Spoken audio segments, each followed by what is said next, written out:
Very dangerous organ in the human body. తెలుసా, మన నోరు ఎంత భయంకరమైన అవయవమో ఇది. ఎందుకంటే జీవ మరణములు నాలుక వశము. సామెతల గ్రంథం 18వ అధ్యాయం 21వ వచనంలో దేవుని వాక్యంలో మనం గమనించినట్లయితే జీవ మరణములు నాలుక వశము.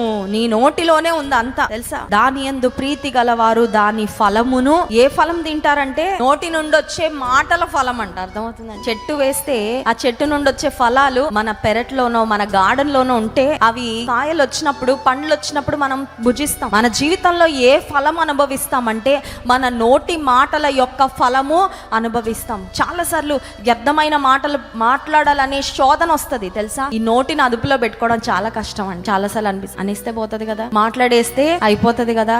చాలా సార్లు కంట్రోల్ చేసుకోలేము నోటి మాటలను.